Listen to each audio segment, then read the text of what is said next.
Ladies and gentlemen, welcome to GFW Mayhem here in the 2300 Arena in Philadelphia, Pennsylvania. The crowd is kicking, the pyro is ready to pop. I said pop pyro. There we go. And as always, I am joined by my broadcast partner, Goth.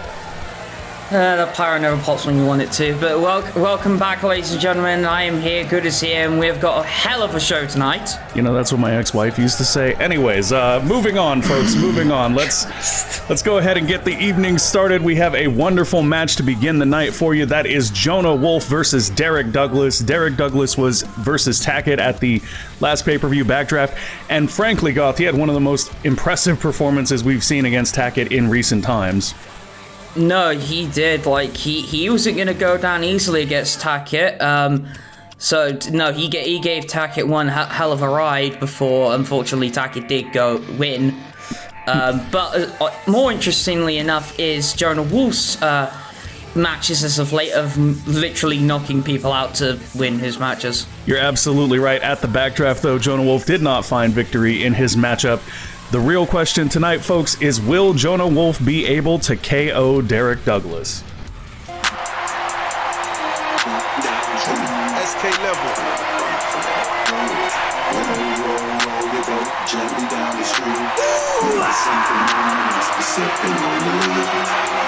Entering the arena at this time, the Canadian Crucifix, Jonah Wolf!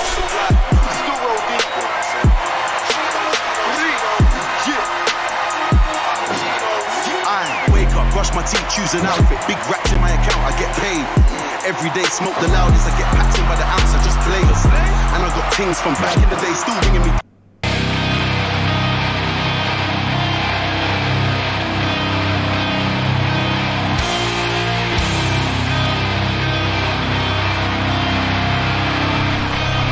And his opponent this evening, Double D Derek Douglas.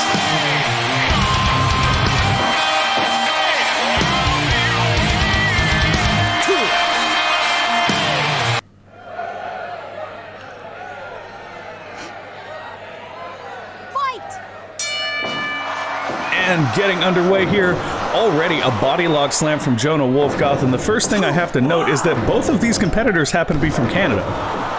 Yeah, no, that was what I was thinking as well, too. Canadian pro wrestlers here, but their styles all differing from each other quite greatly, I'd say. Yeah, I would agree with you there. Derek Douglas sort of dubbed the larger Lance Storm here in GFW up to this point. Very, very athletic, very technical, capable in nearly every aspect of the ring. Jonah Wolf just knocks people unconscious. That's kind of his deal. There's a little bit of top bunk training in there, though. And yeah, there's a little bit. We're going to see if that comes into play tonight. Goth, wait a minute.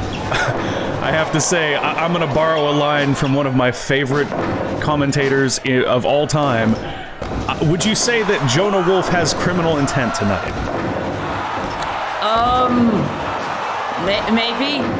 Maybe criminal intent. I don't want us getting sued, though. That's the problem. You know, you're actually very right. The person I borrowed that from is known to be litigious, so let's avoid that. Either way, Derek Douglas is going to be trying to avoid the final thing. See, I thought he was always described as a walrus, but moving on. I thought he was an advocate, but regardless, Derek Douglas in control here, laying in punches on Jonah Wolf. Jonah Wolf once again finds that body lock slam and gets control. These two back and forth so far, striking efficiently against each other. And this has just been a brawl right from the beginning. Yep. And I have to say, I'm a little bit surprised. We're seeing more technique out of Jonah Wolf early on in this matchup than we are out of Derek Douglas. Well, I still reckon, like, his style is developing over time. Like, yes, he is known for knocking people out, but at the same time, he is still a young lion, so we could still see more come out of him as it, it goes on in his career here. You know, it's funny you should mention that, Goth, because from my understanding, Jonah Wolf has been, once again, Derek Douglas just laying in these punches. Yeah. Have to note the brawling style of Douglas in this match. perhaps trying to say, if you can do it, I can do it better. But Jonah Wolf gets the lead there on both of those elbows, gaining control over Derek Douglas early here. Oh, wow. To your point, from my understanding, Jonah Wolf has been doing a bit different training than everybody else. He seems to be more focused in training sort of a mixed martial arts style. So perhaps we will see that develop more in his time as a young lion. Very exciting to see how he's grown so far. I don't know if you recall when he first started, but he was not using the final thing. That's something he developed while he was here in GFW, and it has paid off for him in droves. Oh, low knee there. Yeah. I don't think Shelly caught it. Perhaps she thought that was only a 2 count. Inner thigh there. Oh, 1, 2, no. I'm fairly certain he didn't learn that butterfly suplex in prison either. Oh, but that rolling elbow, maybe. 1, 2, 3. Oh, that was close. And again, locking up that butterfly suplex. But that's gonna be in the ropes. Not great positioning now in the ring, and these two go back and forth. Here we go, just 2 big hosses slugging it out. And that's sort of what I was saying earlier. I don't know if Derek Douglas is in the right mindset if he's trying to brawl with Jonah Wolf. I feel like Jonah Wolf's gonna win that one. I don't know, like, Derek is still in this. Oh, wow, okay. that was... Yeah, I stand corrected. That was a surprisingly agile drop kick.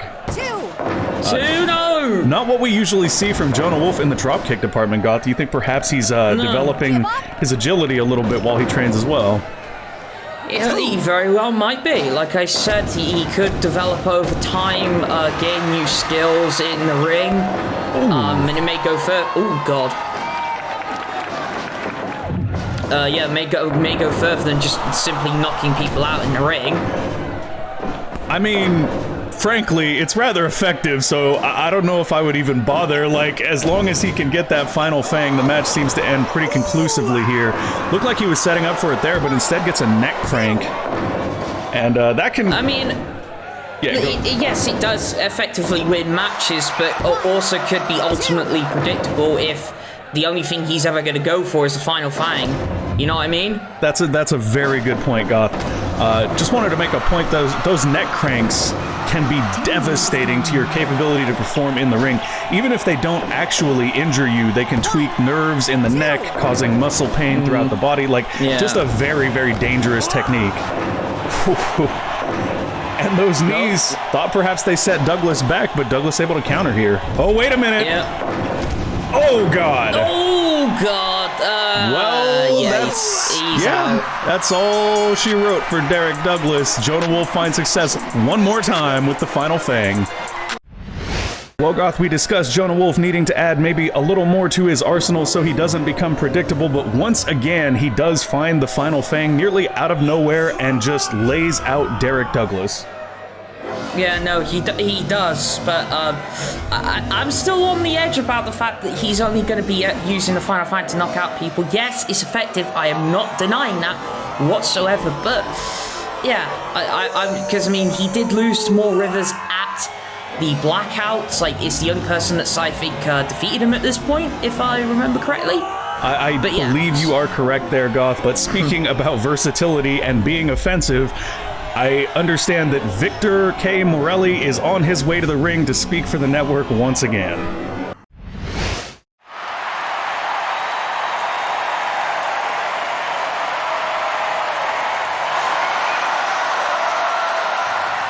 Entering the arena at this time, representing the CNT Network, Victor K.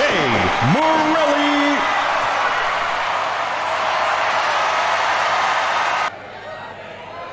Oh my Goth, I don't understand how this man speaks through his teeth. I'm still just blown away by this. Still amazing dental work, I'll give him that. Campbell Chase. Apparently the network is endorsing Campbell Chase's GFW Spirit Championship. Last time I checked, you could...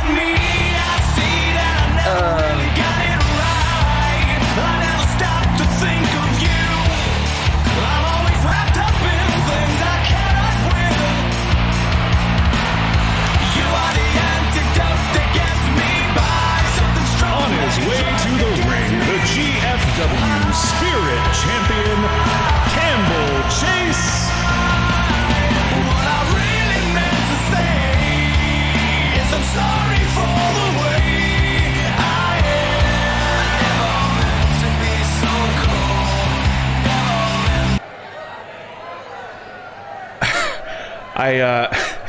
Okay.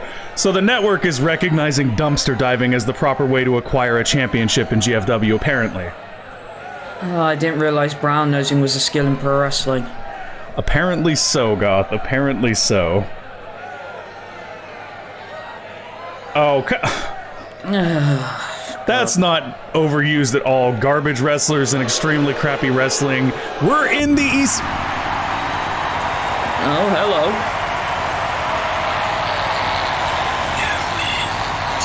That is Kono Akoto. Yep.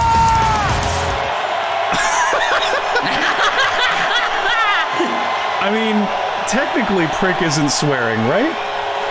And exactly. See, she made the same point I did. This is the ECW arena. No, she is correct. She apparently doesn't think that Vic's teeth are as nice as you do. Uh-oh. Oh. And the crowd does not like Chase's tone here. No.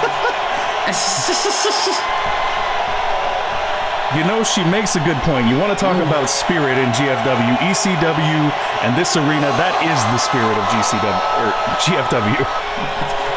There we go, folks. New name, GCW. Oh, wait a minute. Kono Akoto pre-announcing she will be cashing in her Firestarter contract at Catalyst. Nice. Oh, boy. Goth, do they actually have the ability to send the workers home or what? Probably. Oh, we're gonna get a hardcore match at Catalyst between Kono Akoto and Campbell Chase. Let's see if Chase can back his big mouth up. The once and future Queen of Hardcore. I love it. I love it. Oh, Oh, God. such a fighting champion, Goth. Such a fighting champion. Won't disgrace his Spirit Championship. Campbell, Jesus! Oh, okay. He is a fighting champion. Apparently, Kono needs to beat a hand-picked opponent next week to get her hardcore match. Next up, folks, we have a matchup between two of our most promising young lions thus far, Barclay Prince with Goth's favorite Rita Books versus Leon Devon, the next generation of great versus the Professor. This should be one heck of a matchup, Goth, and I have to say, I'm hoping this is the one. This is the one Devon's gonna turn it all around. I've been loving watching his growth. And of course, I know you enjoy Rita's work so much. Oh, yeah, enjoy it so much. I get, let's just get on with the match.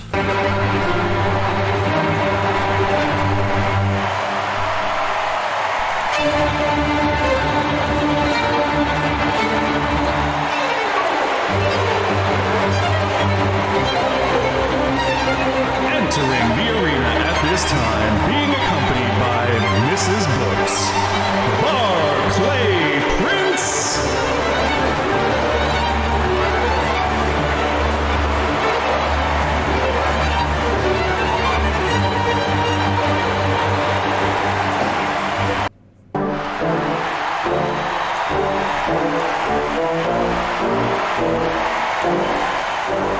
Yeah, I just wanna be the greatest. Everybody knows my name, shit. I'ma have this whole fucking game list, spitting with the same wit, and I'm gonna be famous. Ain't nobody able to delay this. Coming up, I had a vision to make it. Next Never wanted to be generation of nothing, always greats. wanted the place. Leon Devon. Why I love the same shit. How the hell am I different if we all know the same shit? I ain't never let them doubt me. It's about me. Keep my head down, let my mouth speak. This around me, they all about the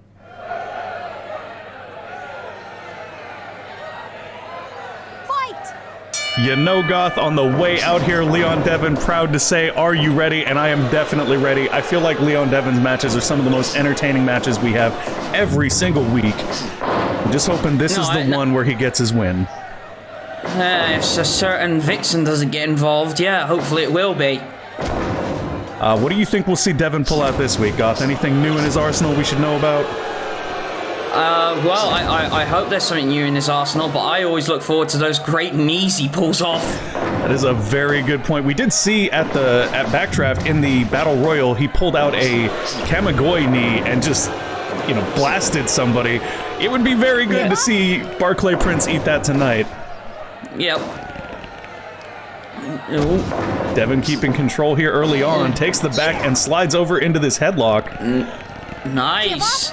The grappling skills of Devin developing, it seems. Yeah, the technical style really helping him get the early advantage here.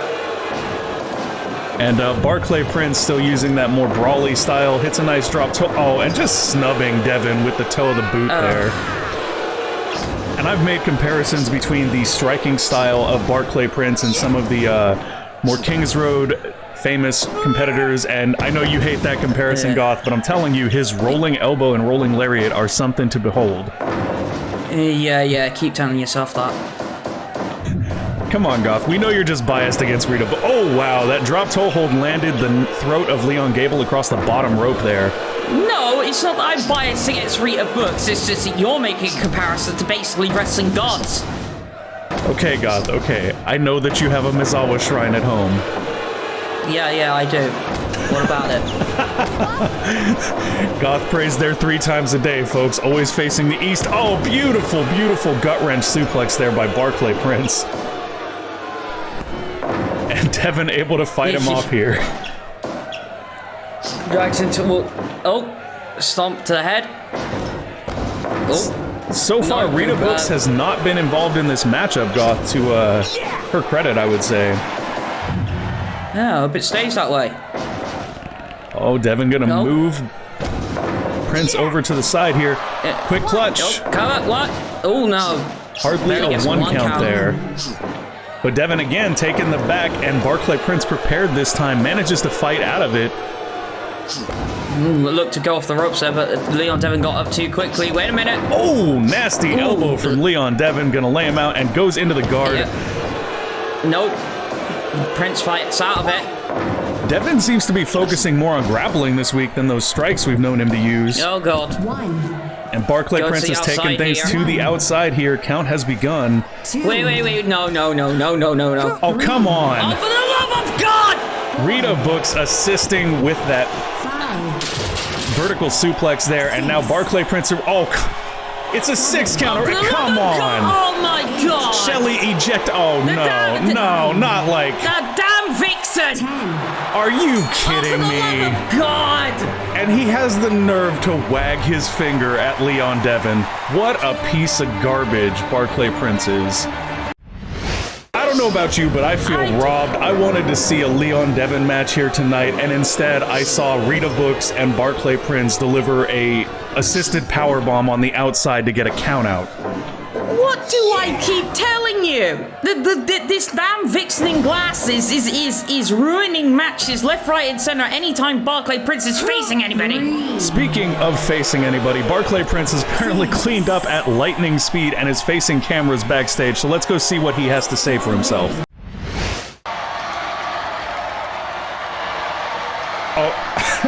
Oh, come on now. Not even giving a...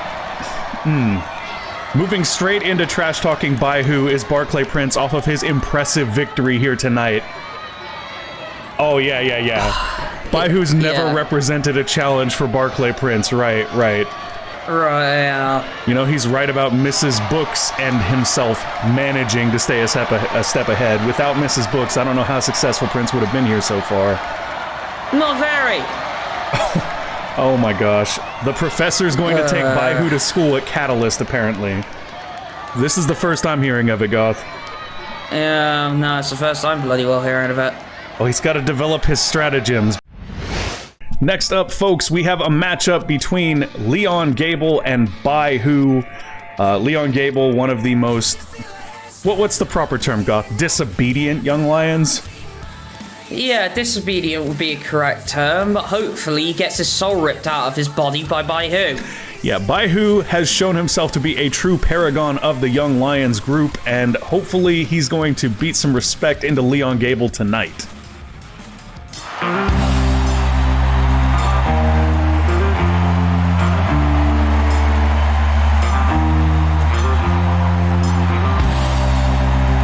Entering the arena at this time, Killshot, Leon Gable.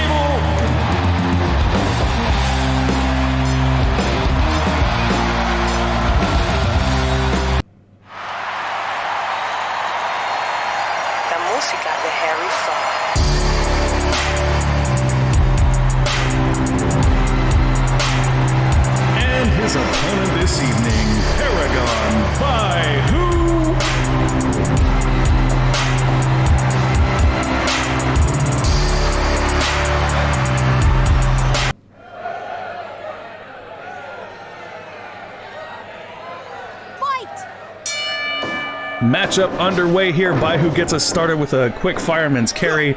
And Goth, I really hope that Baihu teaches Leon Gable a lesson here tonight. Gable has been very, very successful in his run here in GFW, albeit completely non-compliant with the ideas that we had for the Young Lions group. Yeah, no, he has not followed any of the Young Lions orders whatsoever, obviously abstaining from wearing the Young Lions gear like the rest of them, even though he was the one, unfortunately, in the finals of the tournament, yes, was not pinned, but still did not win. That is a very good point, Goth, and there's been a lot of hinting here. I mean, Gable's talked about being paid by somebody. Anthony Martin insists that he knows some deep, dark secret about Gable, and I'm just... I guess the proper modern term would be Gable is sus. Yeah, Gable is very sus, and I don't know what the hell's going on there, but there's some really big things, obviously, he's involved with that... It's going to have some probably great impact somewhere down the road. Speaking of impact, tonight my main hope is that we see the impact of Gable's Uranagi's spine on the mat here. And given that Baihu is his opponent, I'm pretty sure we can guarantee we're going to see that. So far, these two back and forth. Is worth pointing out here the size differential. Gable is one of our juniors in the Young Lions division, and Paragon Baihu is not a small man. No, he is not. Give up? Oh, God, that's not exactly pretty to be in. Oh, no, it is back not. And forth here. Gable has shown himself to be one of the most efficient Young Lions as far as attacking body parts, though, so it's not without reason that Gable will basically try to dissect Baihu here. Give up? And essentially use his size against him. You damage the knees, you damage the elbows, you take out the joints, and that size becomes a hindrance more than a help. Or you just, you know, rake your elbow through the eyes of the opponent. That's another way to go. Oh, interesting counter there from Gable. God, did you see that? He just dragged him down into the guard. I don't think I've ever seen that before. I'll give him credit. It was impressive. And this is what I'm talking about. Hip toss using Baihu's weight against him directly into that knee bar. And that head and arm chancery. As much as I may dislike Gable's attitude, that head and arm chancery is one of my favorite moves. Just so clean. Give up? Again, working on the knees here. Trying to kick him off. Take the big man down. And Gable just ran into a mountain right there. That's what happened. Yeah. Yep. Give up? And right back to the arm goes Gable here. This is what I mean. He's going to take those joints piece by piece. Oh, miscommunication there. Nice arm drag there. Oh, and this is a unique suplex variant we've seen from Baihu, but too close to the ropes there. Gable able to put his foot on the rope. Not counting Baihu out yet, though. No. Thought better of it. And that dragon screw. Baihu just writhing in pain there, grabbing the knee. Now a triangle armbar being applied here by Leon Gable. Head nod chancery again. And back to the triangle armbar. This is the thing about Leon Gable. Like, as much as I don't want to like Leon Gable, I actually really like the way that he works in the ring. Leon Gable is the type of competitor that will put you on the ground and do everything he can to keep you... Oh, wow. Yeah, put you on the ground, smash the back of your head in. That's Baihu getting the advantage on the ground there for just a moment, but I think a moment might have been enough with the advantage he gained there. Yeah, nice sleeper there. Uh-oh. And I love the trapping of the leg before that brainbuster. It takes away the ability to balance yourself when you're being held up in the air like that. Yeah, fisherman's buster. Oh god, again! Just a beautiful maneuver there by Baihu. No! Gable able to kick out some. There we go. And the spirit of Leon Gable has left the arena tonight, folks. Oh, wait a minute. Big German there. Big stalling, delayed German there by Baihu, and just unloads with a series of punches on Leon Gable. Over and over again with these punches. Bloody hell. 10 minutes gone. Uppercut. And Baihu has just begun laying in the shots to Leon Gable here. Yep. Backbreaker. Drags you towards the center of the ring. No, Gable gets up. And Gable once again using that almost, I believe that's a judo arm drag there. And I want to make a point here about the energy level of the competitors at this point. Baihu has been breathing rather heavily at this point because he's gone on this big offensive tear. But Gable is working more efficiently. Once again, judo arm drag right there. He's using all these techniques that don't burn energy so that he can outlast Baihu. But the thing is, though, is just even though he's sort of like thinking ahead, is it going to work out in the long run against somebody like Baihu? Is the question. Yeah, that's a very good point. He has not been able to get pinfall. No, that's a very good point, Goth. And I mean, saving all the energy in the world isn't going to do anything if Baihu hits the TTD on him. Yeah. If Baihu hits the TTD, Gable is probably going to be done here. So it's definitely, is the long game the right decision with a competitor as explosive as Baihu can be? Oh, strike exchange here, uppercut, elbow, uppercut, elbow! Rolling elbow! Big rolling elbow there from Baihu, who takes the opportunity to catch his breath, looking for that Cazador foot. Oh, wait a minute, octopus stretch here. Almost out of nowhere manages to wrench that on. Yeah. But Baihu breaks it quickly. Big side belly to belly there by Baihu. And again, just that stiff right hand to Leon Gable here. Oh, into the corner. Can we go for something here? Oh no, Gable reverses, tree of woe. Oh, and a nasty leaping kick to the knee of Baihu. And this is, once again, the technique of Leon Gable. Goes for a bridging German here. Baihu kicks out. More uppercuts. You have to wonder if the damage was done to the knee of Baihu there, taking 2 kicks to, oh god. Bloody hell! Or if the damage was done to the neck of Leon Gable there, taking not 1, but 2 spirit-wrenching Uranagis in this matchup so far. Yeah. Oh, and once again, so back to the technique of Leon Gable here. Grabs a hold of Baihu in that head and arm choke and then rolls backwards, using his weight to pull Baihu down instead of putting in any energy. I don't know if it's going to pay off for him, but I do think Gable's been working extremely efficiently in this matchup. No, he has, but Baihu is still on top here. Gets thrown out, however, though. Oh, and Gable gonna work this arm drag, or rather this triangle armbar on the outside where there are no rope breaks, perhaps hoping to do as much damage as possible. 5. Oh, God! We're at a count of 5. Oh, Baihu is back in the ring. 8. 8.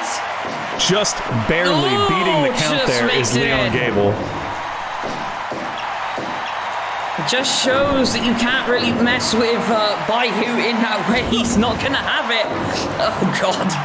And I have to say that, like, Gable is working efficiently, but Baihu is just laying in shot after shot. Oh god.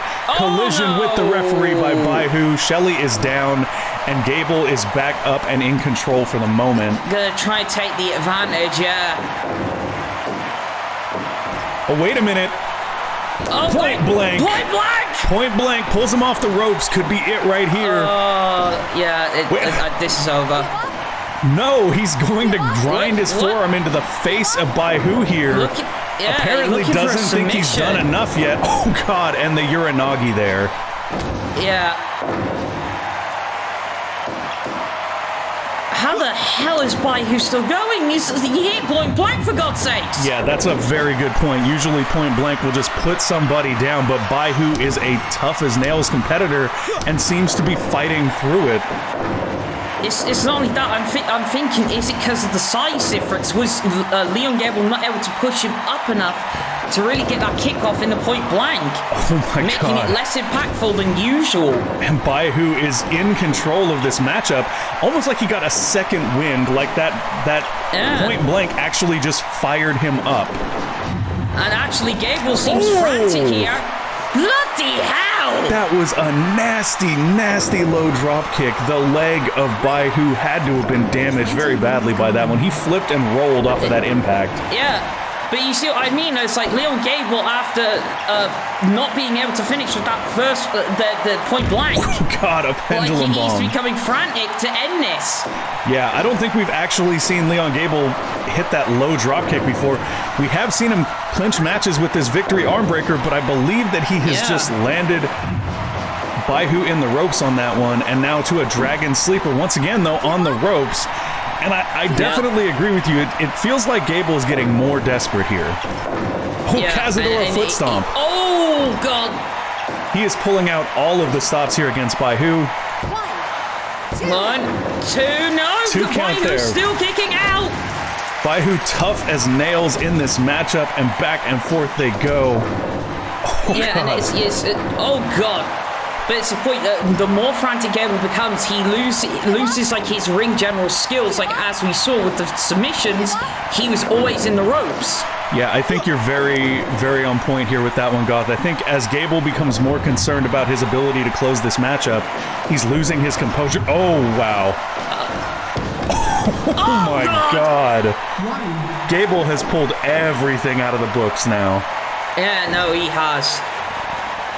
Oh, good Good Lord. ring positioning here, though. Perhaps back in control of himself. I don't know if he's hearing us and making adjustments or what, but he does seem to be back and letting everybody know he's back on point.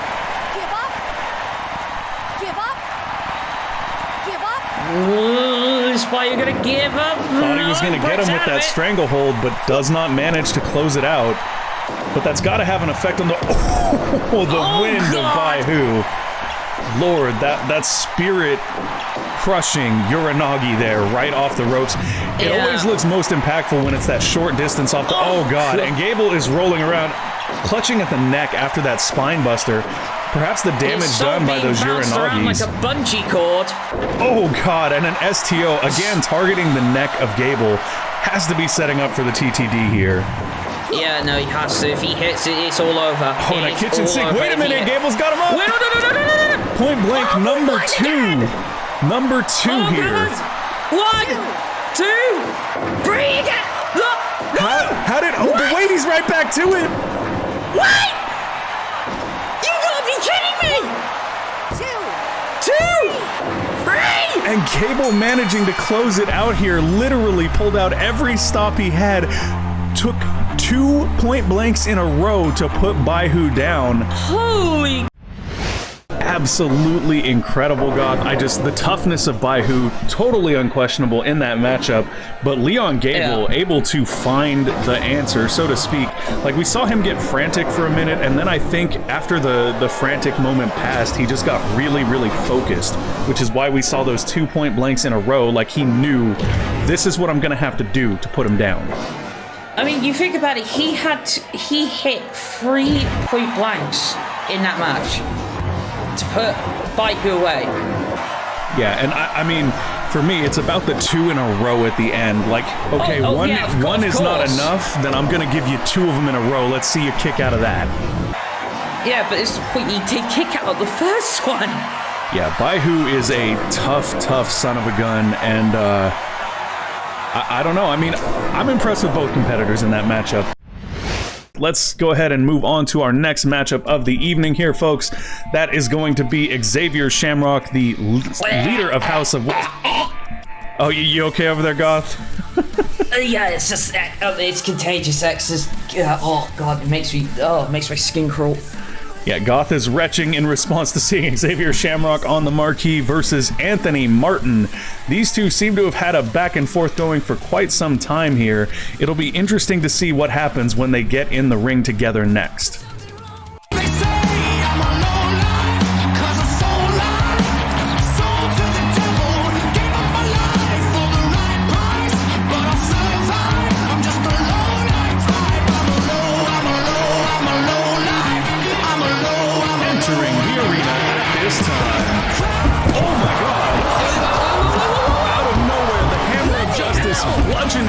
Bloodying Xavier Shamrock on the ramp. Oh, CNT has cut off the visual, folks. We're getting security out here right now, and I guess the match is called off?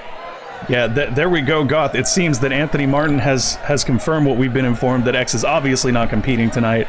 I believe they're going to be taking him to the hospital after that assault. Oh, and here we go. He's hinting at the Gable thing again. Just tell us. Just tell us. Yeah, just tell us already. Bloody hell. Oh, see, but I feel like he's doing this on purpose just to... 4 people? Hold on, wait, what? Which 4 people? That's a very good question, Goth. You and I are only 2. Like, there's not 2 other people in management, so I wonder what he's... this TikTok bollocks again. Goth, that was absolutely unbelievable. I understand that Xavier Shamrock has been rushed to the hospital after the assault from the Hammer of Justice. We knew that Mark was interested in targeting X. I just didn't expect that. Yeah, so now we turn from one evil to another in Tara Johnson versus Tejano X. Yeah, there is that. I'm also very, very curious about what Martin keeps hinting at, and if he doesn't tell us soon, like, I think I'm just gonna pull him aside backstage and be like, look, man, look, I'm gonna pull your contract if we don't get an answer. But all that aside, you are right, we get to see the current reigning, defending GFW champion, Taron Johnson, versus Did you Tejano notice X. the violin in his voice there, folks? Hey, it is what it is. Taron is our current heavyweight champion, largely, in my opinion, thanks to Tackett given last week. But Taron Johnson did request this match with Tejano X. I'm not entirely sure what the purpose of that was, but given the way that Taron's acted recently, I suspect there's something more sinister behind this.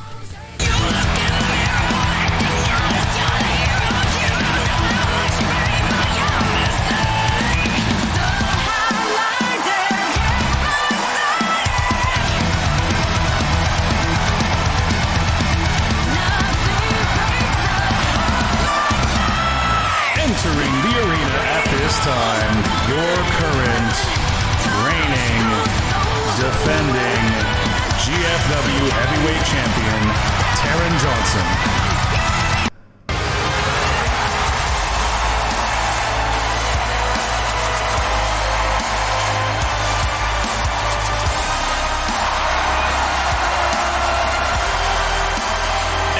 Opponent this evening, a member of Los Tres Caballeros and the founder of FPO, Tejano X.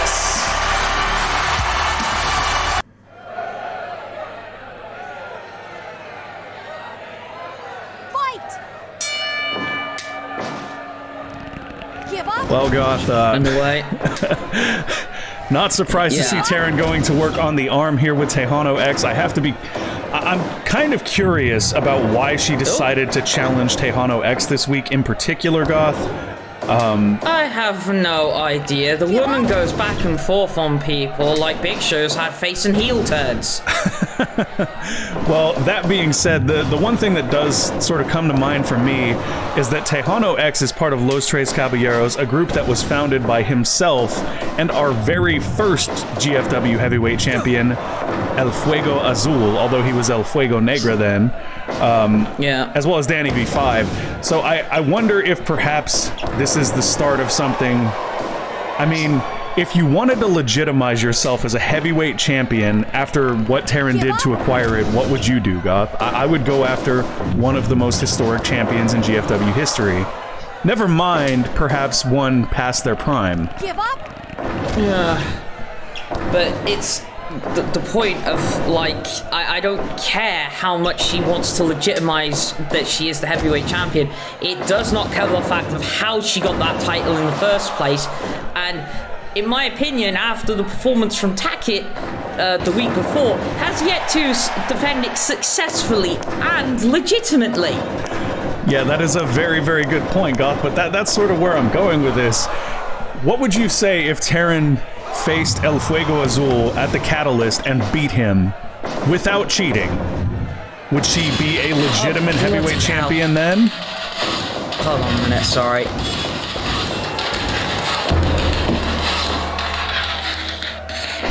Taron Johnson was in control here. Looks like Tejano X manages to get an arm drag and turn things around a little bit. And I don't know about you folks at home, but I think that if Taron was able to defeat El Fuego Azul, the first GFW champion, without cheating. That might mean something. I mean, it doesn't change the fact. Oh, beautiful submission being applied by Tejano X here.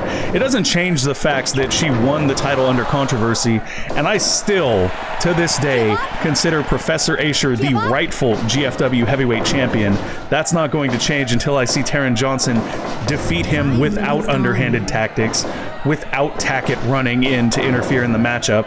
And I'm not entirely sure that Taron Johnson had anything to do with Tackett interfering last week, but it wouldn't surprise me at this point. So far in this matchup, though, Taron does seem to be getting the better of Tejano X. Tejano X has that beautiful fast-paced lucha style that we love to see, and Taron Johnson is preparing to take that away from him with this nasty Indian deathlock. And now Tejano walking Taron down. Taron sent him over to the corner, got something in mind perhaps, but Tejano begins the fight out of it, and she settles for a punch to the gut here. Going to be working this attack on the shoulder and the knee. Taron once again perhaps setting up for that Johnson special. I do wonder if we are going to see an actual Johnson special, or if perhaps she's going to slip something into her boot again like she did at Backdraft. I would hope not, but at this point, I don't really trust Taron to do anything cleanly if she can avoid it. Nasty enziguri there from Tejano X, manages to give him control in this matchup for just a moment, it seems. Exchanging strikes here. Beautiful block there by Tejano X, who's able to put Taron on the ground, but Taron picks the ankle and is able to regain control in this match. Nasty knee to the joint of the elbow there. And now Tejano hits one of those wonderful Frankensteiners we've seen him pull out before, and I thought perhaps he was going up top there, but no, going to work this unique submission. I'm not even sure what to call this one, but it definitely doesn't look like something that's fun to be in. Taron kind of stuck face down on the mat there, which is almost insult to injury. Oh my god, beautiful double underhook face buster there by Tejano, and a nice body splash, but she is on the ropes there. Big Frankensteiner by Tejano. I'm back. I got pulled away. Sorry, folks. Business. It's okay, Goth. We understand your mistress called. Big Samoan pop there by Taron, and now just mocking Tejano X. This matchup has been... You mocking me as well, bugger. Taron has been very much in control of this matchup, but we've seen Tejano hit some nice high-flying offense while you were gone, Goth. And, you know, I was just speaking to the audience. I do think that it would mean something if Taron was able to, without cheating, defeat the first ever GFW heavyweight champion. But I agree with you, Goth, that until I see Taron defeat Professor Asher without cheating, I will not view her as the legitimate GFW heavyweight champion. Yeah, exactly. Oh, nearly got that. Samoan pop by Taron Johnson, and follows it up with a rolling senton.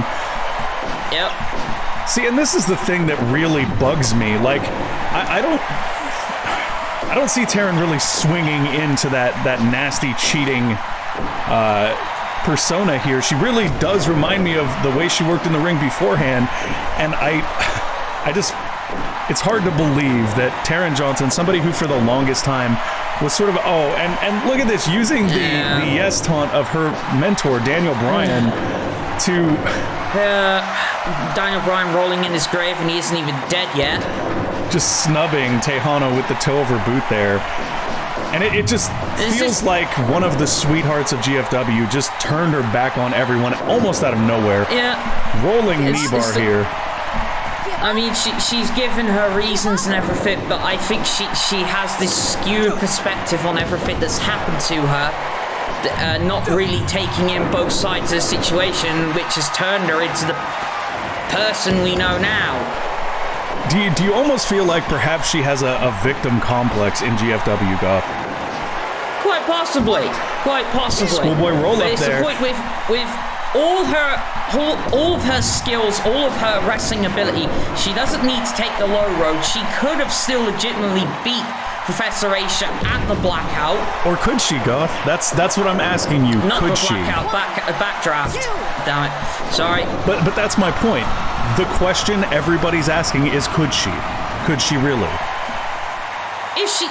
I mean, I certainly believe if she pushed hard enough, yes, she could. But it's the fact that she took the low road. Even Asher, to a certain degree, could probably believe that she could have beat him legitimately. I definitely agree with you on that front. I think that Acer had all the confidence in the world that Taran could have beaten him legitimately in that matchup. But I mean, if he did, then why give the matchup in the first place? Like, doesn't that seem a little bit out of sorts if you're the heavyweight champion to give somebody a matchup where they can win that title if you believe they're going to? Well, it's not that. It's the point of Taran basically wanted to face Aisha. Aisha, being the fighting champion that he was, he gave her that shot. He is a fighting champion.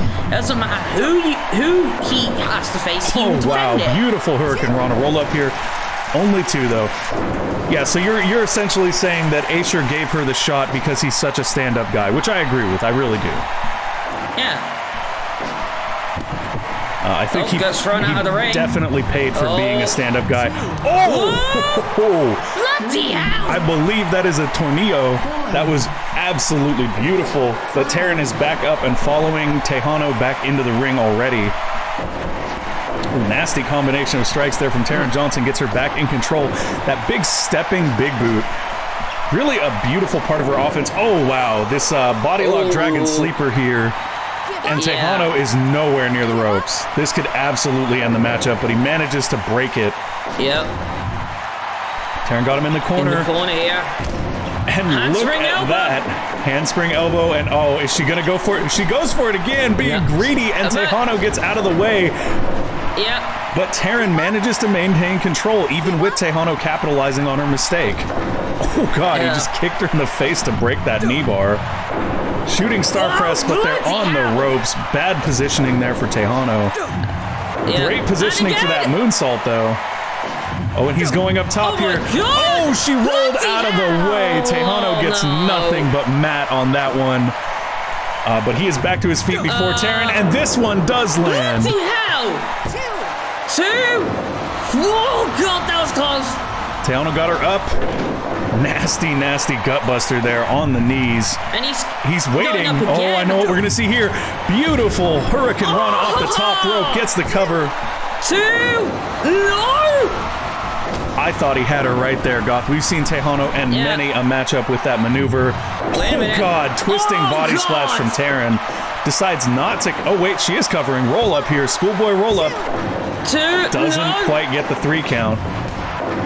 The ropes. Oh, God. Drop salt.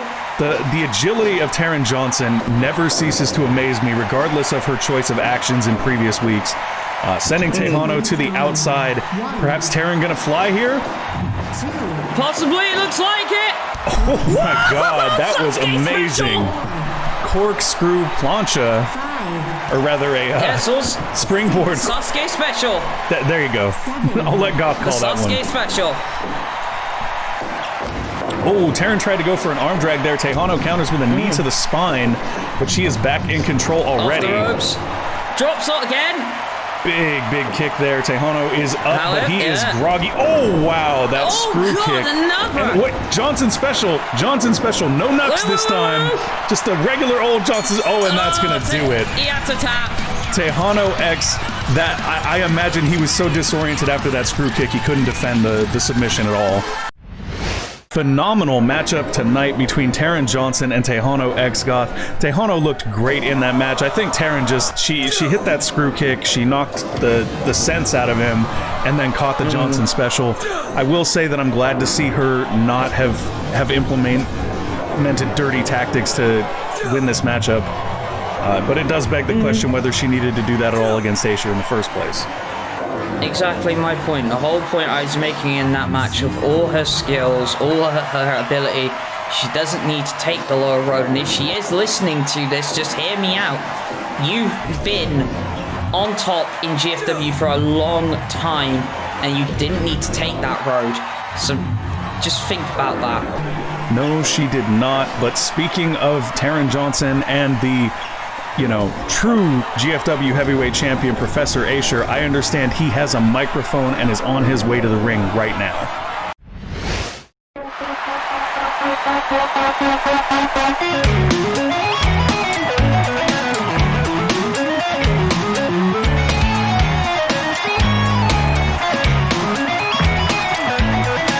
Entering the arena at this time, he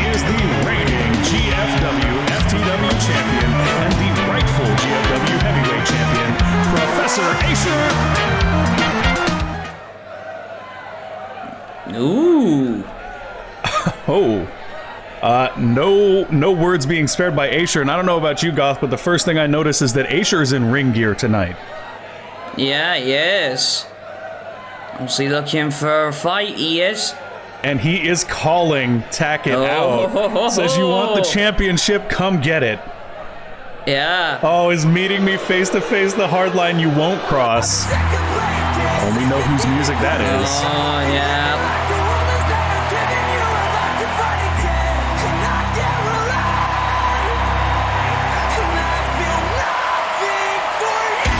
The big man on his way to the ring. This is Tackett.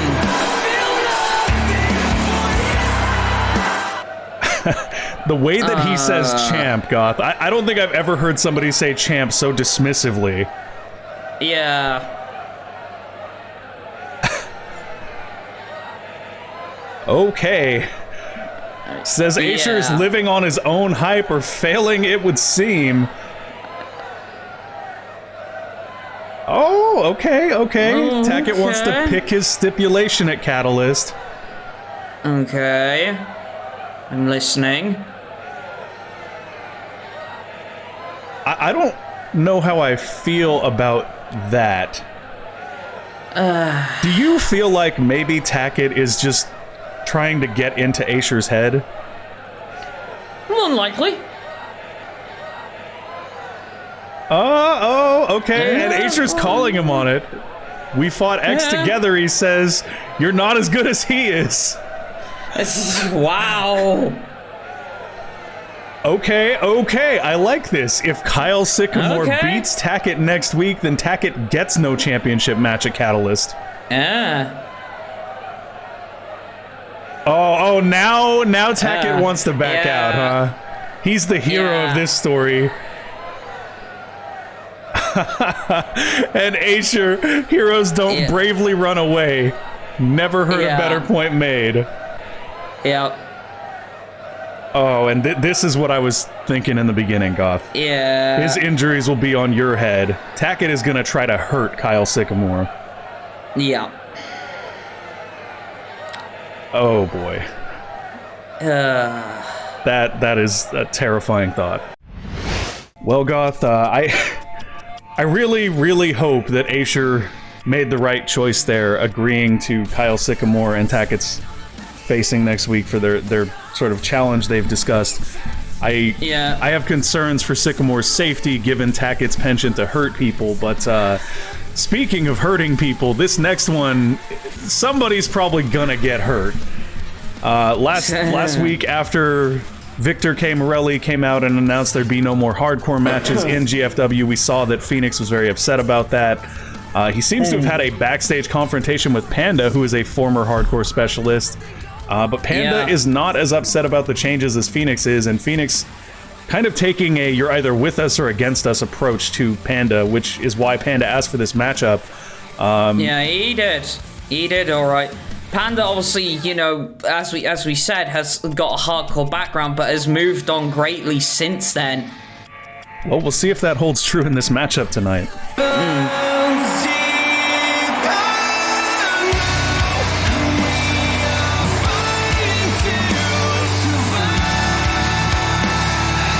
Entering the arena at this time, this is Phoenix.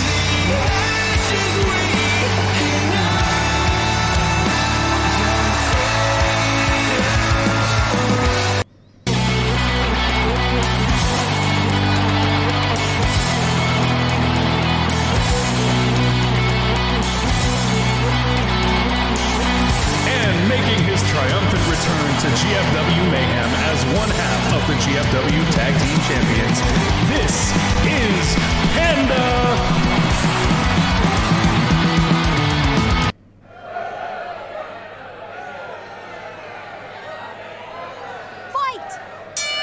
Goth, I have to be honest, I don't know about you, but seeing Panda walk that GFW Mayhem ramp again for the first time in a long time, I am excited. I am so excited for this.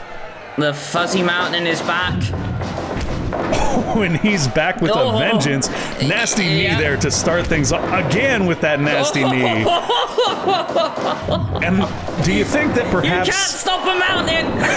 Do you think that perhaps Phoenix kicked a hornet's nest with this one, challenging quite possibly a returning Panda fresh off of a tag team championship victory? Yeah, it's not only that, because obviously you talked about the confrontation backstage after what Victor K. Morelli said, and obviously Phoenix's thing with that and the confrontation that they had with Kaoyu backstage.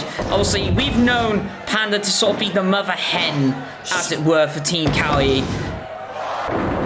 You know, to me, the story of this match really is the challenging of Panda's. I don't know what you would call it. Gumption might be a good word for it, frankly.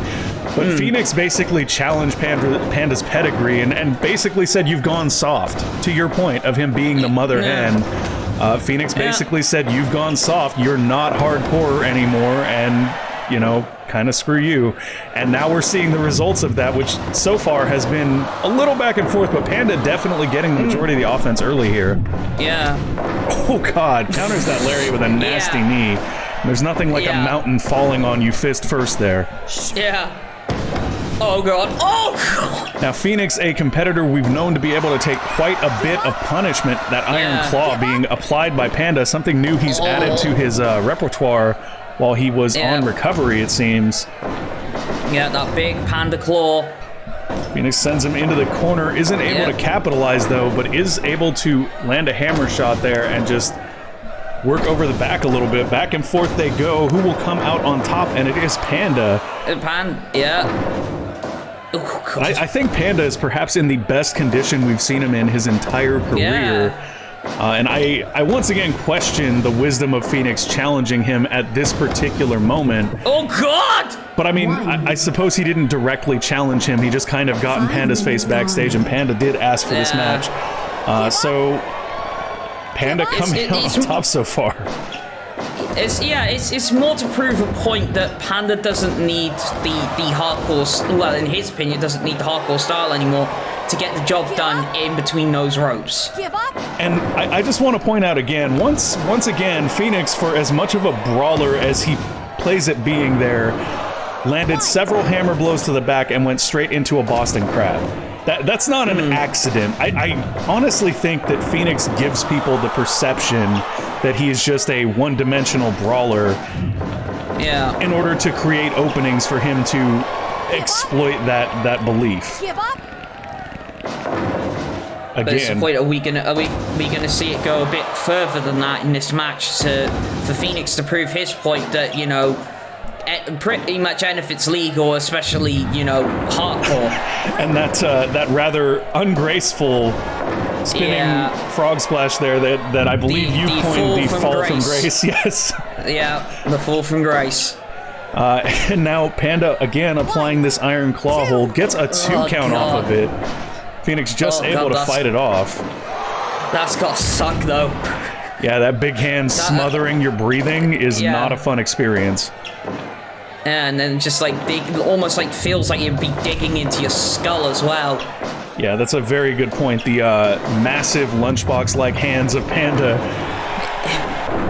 digging in 5 points of the skull. He'd probably go bento box. He'd probably say bento box size hands. There you go. Panda going for a cover here. Doesn't get a 1 count, though. Back and forth they go. Panda going to slow things down with a side headlock.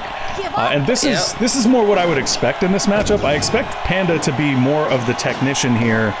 Oh, my God. Oh, wow. That was a nasty brainbuster. Phoenix does recover first, though. Series of elbows by Phoenix sends Panda to the corner and then just kicks him in the gut. Now going to hang him out to dry. And just beating on Panda in the corner is Phoenix here. Oh, God. Oh, God! I can't say for sure, but I'm pretty sure that Panda just brainbustered him onto the bottom turnbuckle.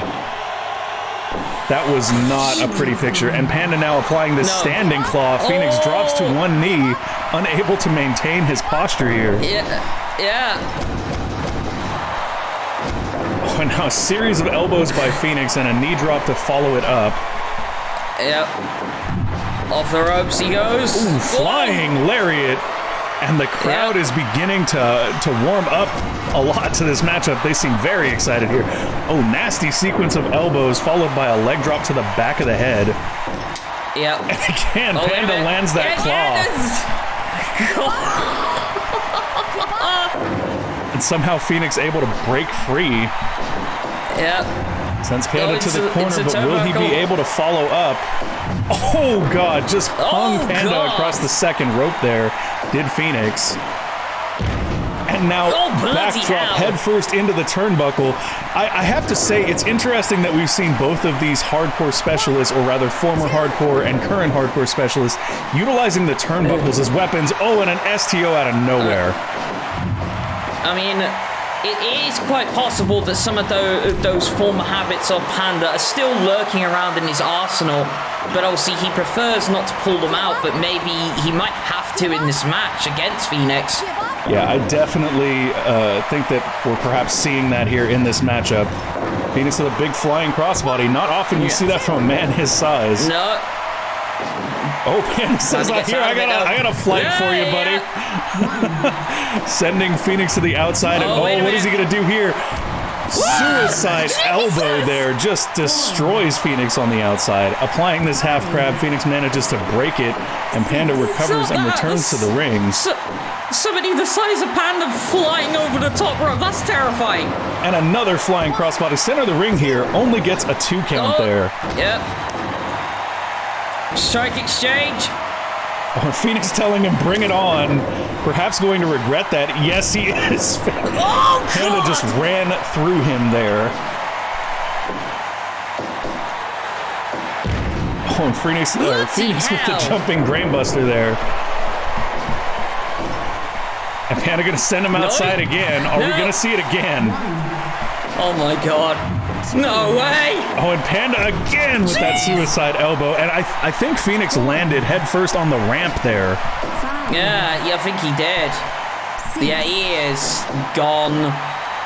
Manages to make it back into the ring in time, but yeah, not a good time for him.